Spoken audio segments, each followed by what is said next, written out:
What's going on, YouTube? Welcome back to Show and Tech.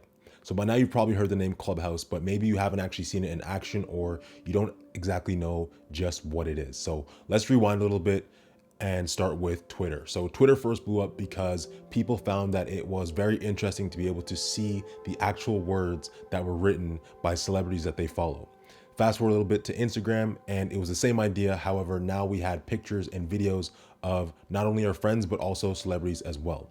In its early stages, Clubhouse was very popular because it gave us an insight as to the verbal communication between said celebrities. So early on, there were rooms with people like Drake, and they were talking to whomever, and people found that super interesting to be able to kind of sit on a conference call with those people. Now today, as with those other social media apps that we discussed, Clubhouse has started to turn into something that is a lot more than just that. So the easiest way to explain it is to talk about it relative to those other two apps that I discussed, where Twitter is solely based on textual interaction, Instagram is mostly based on photos and videos, where Clubhouse is based on verbal communication. So you don't have to worry about posting pictures. The only picture that you have is your display pic. You don't have to worry about jumping into people's DMs or anything like that. There is actually no functionality for that currently, and me personally, I hope that it stays that way. So the best way to describe it is that Clubhouse is sort of like a dynamic panel. I like to think of it as a TED Talk. Now, I would love to be able to give you guys the full experience of Clubhouse, but currently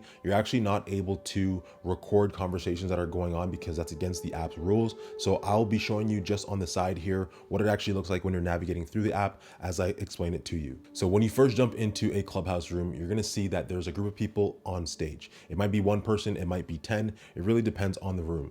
Those are the people who are eligible to talk. So they're going to be discussing whatever it is that that room is about.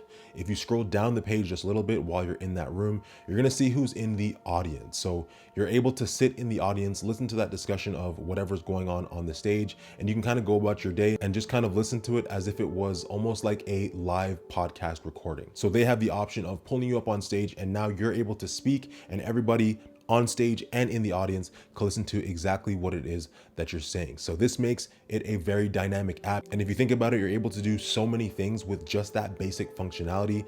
You can have game shows that you're hosting. You can talk about, I don't know, the latest episode of The Bachelorette, if that's really what you're into.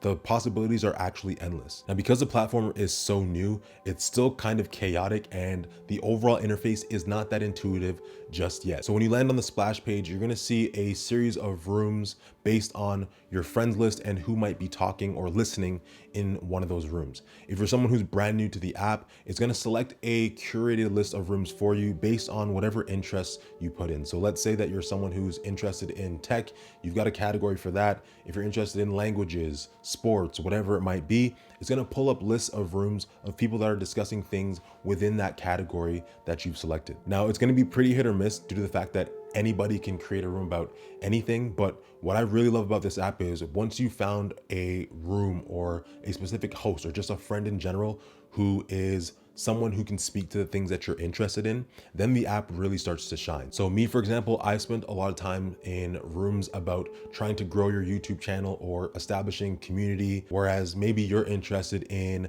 finding out strategies for teaching while online or how to make your business the most accessible during a global pandemic. Now, what's scary about the app is the fact that it's able to run in the background of whatever it is that you're doing on your phone. So with most social media apps, you're consumed by just that one app. So you can spend hours scrolling on Instagram or scrolling on TikTok. The issue with Clubhouse is you can lose hours of time because it's able to run in the background while you're scrolling on Instagram, while you're on TikTok, while you're doing the dishes, whatever it might be. Like I mentioned before, it's kind of like a running live podcast where things are dynamic and ever changing. Even if the room's host wants to stick to a strict schedule, oftentimes people come in, ask a question, and kind of run the room into a tangent and then bring it right back. So it's very dynamic, it's very engaging, and it's definitely something that I can see being popular for a very long time. Now, how is it that you actually join Clubhouse? Currently, the app is still in beta, and they've only opened it up to iOS and iPad OS users. So if you're on Android, you're kind of on the outside for now. There are plans to bring it to a wider variety of users in the future, but for now, the only way that you can get on is by 1, downloading the app, 2, registering and reserving your username, and then 3, waiting for someone to either send you an invite to your phone number, or a friend that might already have the app but has you in their address book will be able to see that you've signed up and you're waiting, and they can push you to the front of the line. Now, while some people might not like the fact that it's based on your phone number to sign up, I actually think that that's a great thing because it reduces the amount of trolls that are on the app. So very rarely do you jump into a room where someone's just screaming or ranting or doing their best to disrupt whatever it is that's going on. And even if there are room moderators that are able to mute that person or kick them out of the room. So while it does take some time to learn the ins and the outs of the app and sort of the different social cues that exist on it, because of the fact that people are able to make rooms and set their own rules up for that room, I found that people are kind of having a hard time navigating that space. But as the weeks go on, people are getting more and more courteous. They're understanding more and more how the app actually works and are really adhering to the different rooms and communities and cultures that exist in each of the discussions. So that's it for me. I just wanted to make a quick video so that you guys can gain an understanding of this newly trending social media app. Much love as always, throwing up 2 of them, and I'll catch you guys in the next one. Peace.